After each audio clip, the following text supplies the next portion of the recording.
qué pasa con las reservas internacionales y hasta dónde aguanta, entre comillas, nuestra estabilidad monetaria.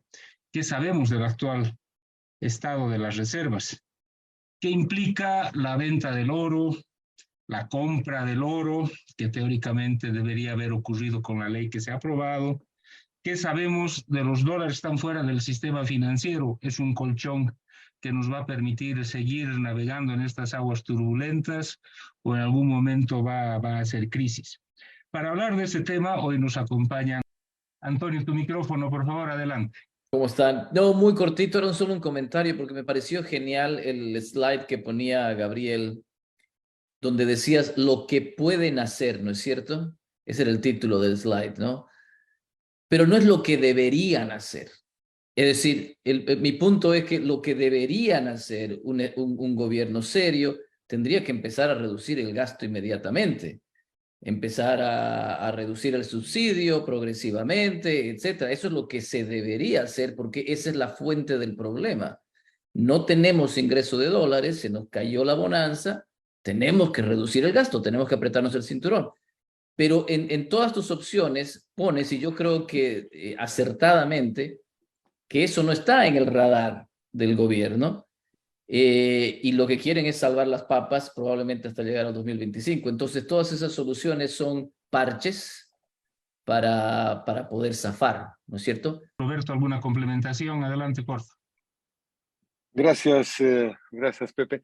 No, me parece un muy buen apunte el de Antonio y por supuesto coincido también en apreciar la buena calidad de las dos exposiciones que hemos recibido, que me parece que han aportado de una manera muy clara a la preocupación que debemos tener sobre este tema, ¿no? Una preocupación que hemos venido acumulando prácticamente desde que empezaron a caer las reservas y el gobierno no mostró indicios de introducir correcciones con reorganización de su sistema de gasto. Al contrario, ha intensificado incluso las inversiones públicas en la esperanza de que alguna vez llegue alguna de ellas a tener éxito, porque la verdad es que hasta ahora no hay ningún fundamento empírico para esa esperanza. Y yo quisiera introducir aquí un tema que me parece importante. Hace unas semanas estuvo con nosotros Emilio Ocampo, un economista argentino, para hablar y comentar la experiencia de dolarización ecuatoriana que fue presentada por el expresidente Yamil Mahuad. Y me parece interesante traer esto al debate ahora porque el día de hoy Emilio Ocampo ha sido anunciado por el candidato con mayor intención de voto en ese momento, que es Javier Milei, como el futuro presidente del Banco Central de Reserva Argentina, el Banco Central de la Argentina. Y me parece este es un indicio también importante de por dónde pueden irse las posibles políticas monetarias o las posibles políticas económicas en el futuro para controlar la inflación. Por el dato que da Gabriel al final, en este momento, la cantidad de billetes y monedas en poder del público está en alrededor de 53.000 millones de bolivianos, lo que representarían más o menos unos 7.600 millones de dólares, ¿no? Que si en Bolivia se produjera una dolarización, es lo que mínimamente necesitaríamos para alimentar el ciclo económico, ¿no? Para facilitar el ciclo económico, pero por supuesto supone también un proceso de reversión radical del proceso que hemos seguido en los últimos años, que ha sido más bien de bolivianización. Pero lo evidente está en que ese discurso de la recuperación de la soberanía ya se ha perdido, ¿no? No tenemos soberanía energética, no tenemos soberanía alimentaria, no tenemos capacidad de manejar nuestras propias reservas, estamos perdiéndolas aceleradamente, de manera que me parece que en el radar del debate deberíamos prestar más atención a lo que sucedió en Ecuador, en El Salvador y a lo que puede suceder en la Argentina en el futuro, porque claro, para Argentina puede ser muy difícil dolarizar cuando en el resto de los países hay una capacidad de absorción de billetes de dólares muy grande, ¿no?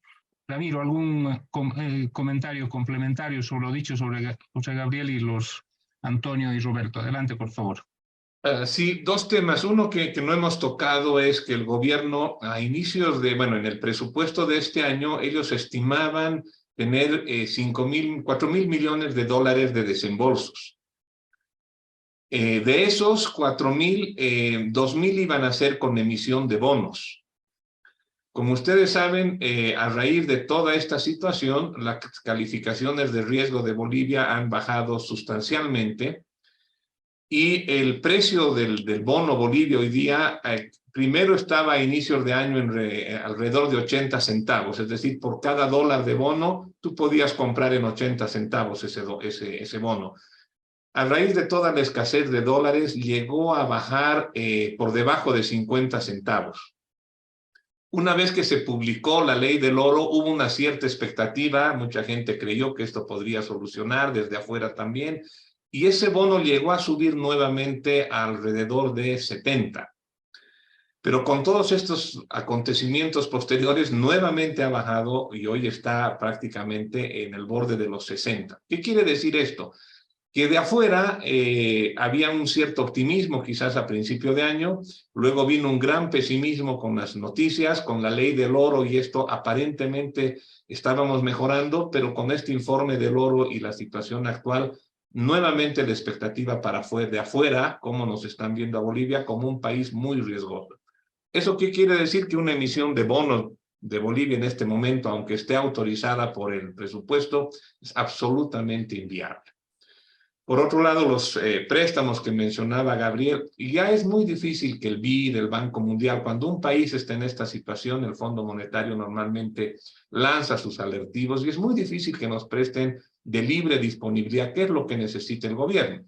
Porque un préstamo para hacer un camino probablemente sí lo puedas conseguir, pero de ese préstamo el grueso se va a ir a mucho material y cosas que vas a tener que importar, con lo cual lo neto no te va a quedar mucho.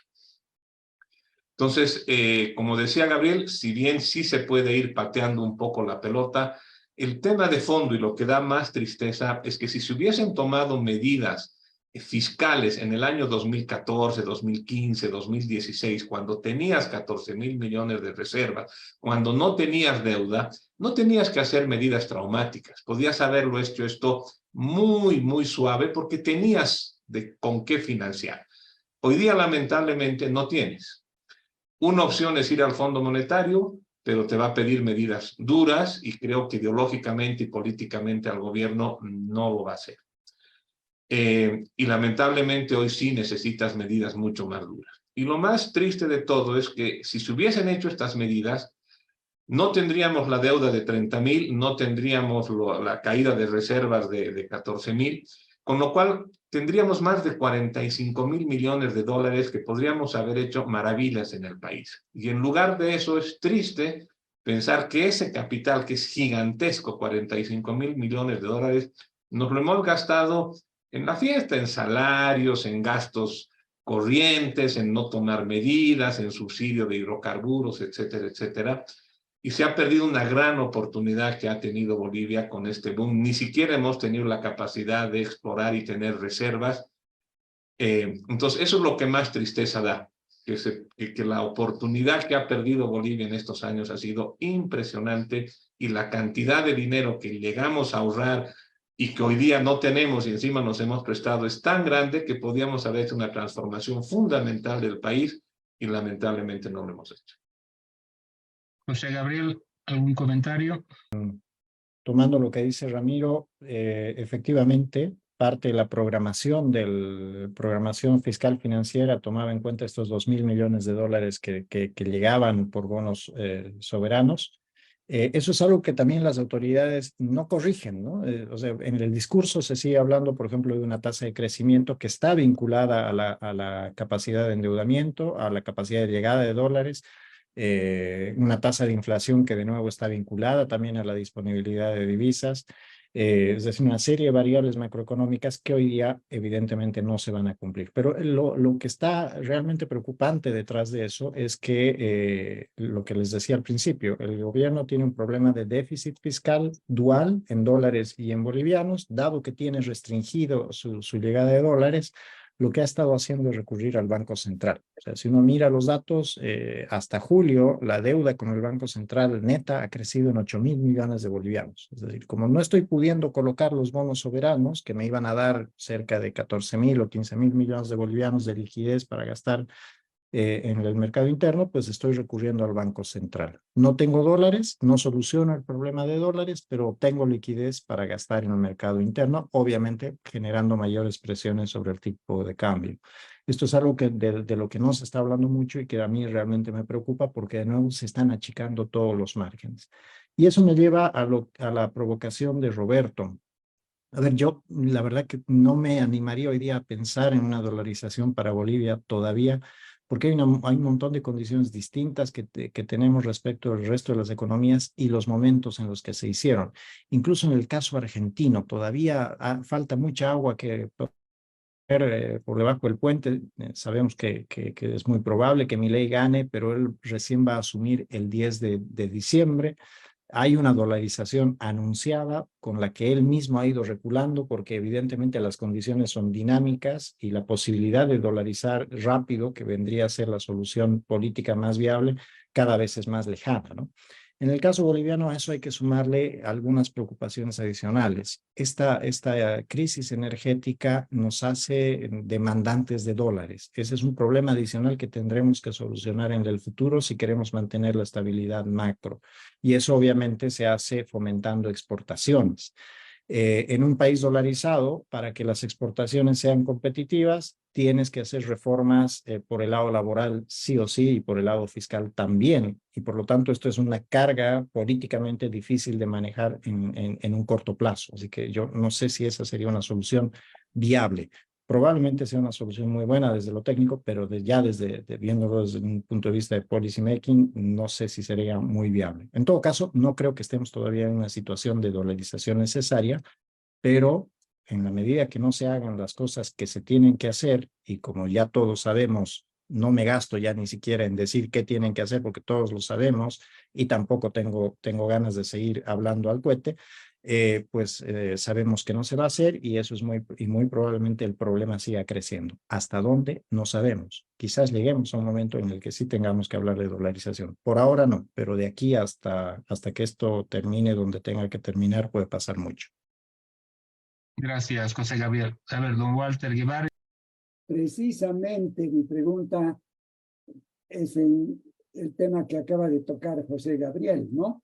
Han demostrado claramente que la economía está en caída libre y que el gobierno no ha de hacer nada para reducir gastos y que tiene una capacidad muy limitada de incrementar los ingresos.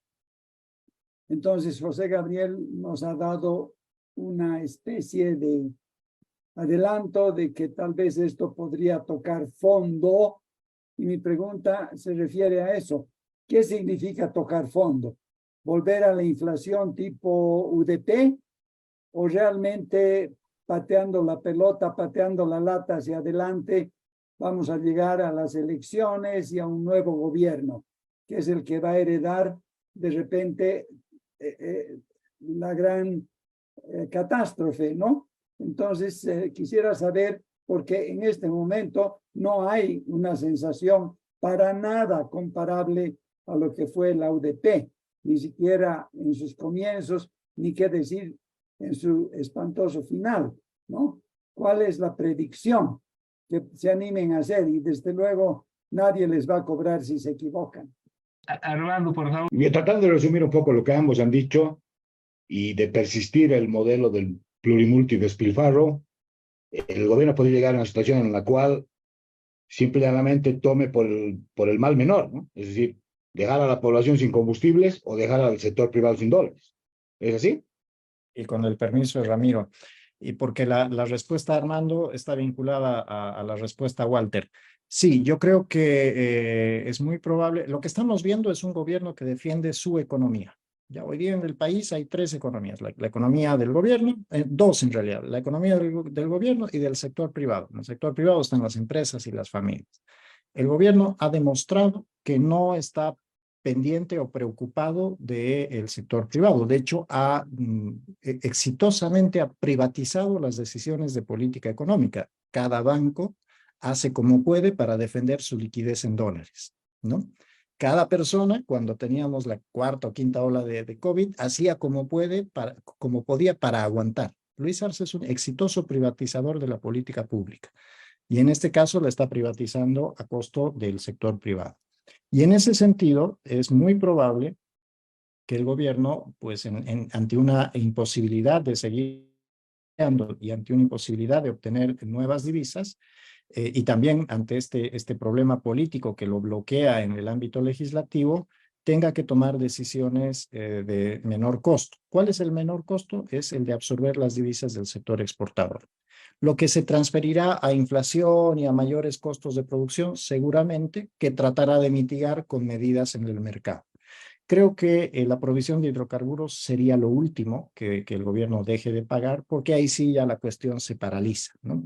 Pero volviendo a la pregunta de Walter, ¿llegamos pateando la lata? Depende. Depende de los desembolsos, depende de muchos factores externos, depende de que Argentina cumpla con sus obligaciones, depende de que el gobierno logre encontrar una posibilidad de titularización o no y demás. Hay muchos factores, muchos pocos probables, pero que en gran medida pueden llegar a salvar la situación. Si no, va a atacar al sector privado, sobre todo a las empresas.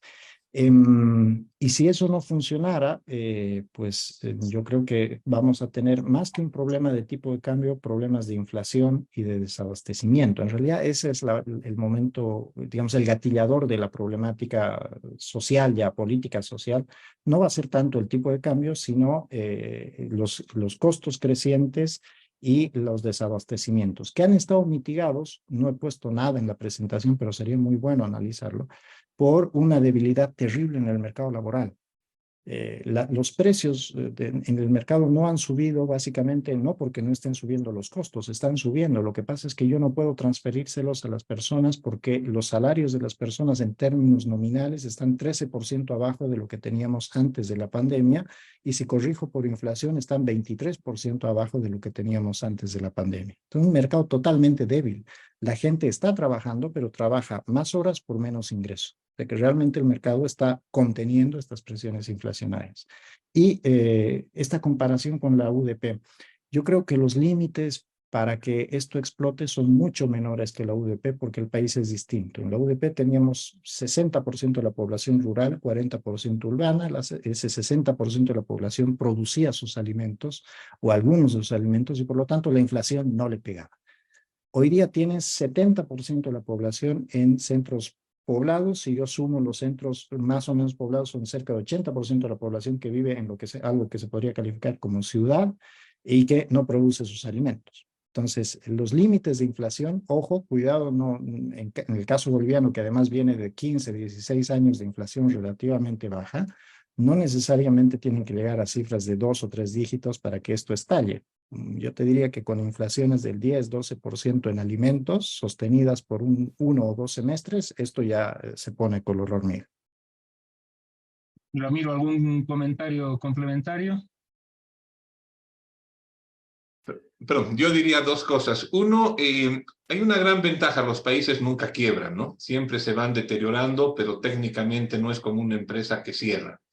Entonces, yo creo que vamos a ir hacia lo Argentina. ¿Y qué significa hacia Argentina? Que cada vez haya mayor diferencia entre el tipo de cambio oficial, digamos, y los paralelos.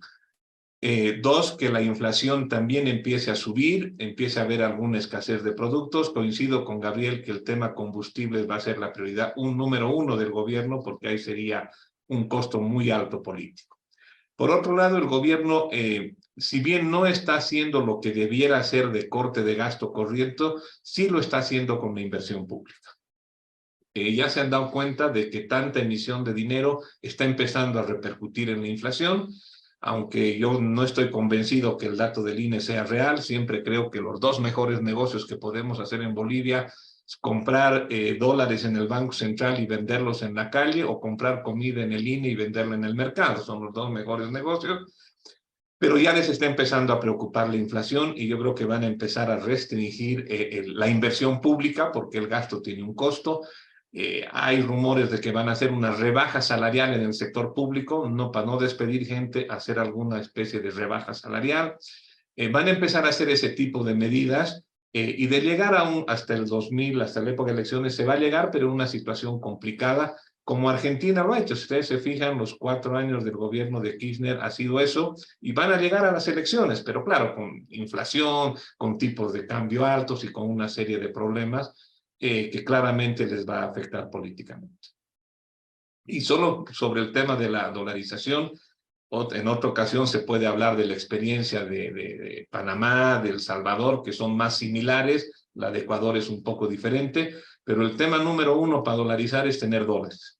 Y Bolivia no los tiene, y de hecho ese es también el mensaje que le han dado a Milei mucha gente: no hay dólares, ellos tienen más, pero en el caso nuestro ni hablar, porque ahorita no tenemos dólares, ni siquiera para lo poco que nos queda sería imposible pensar en dolarizar.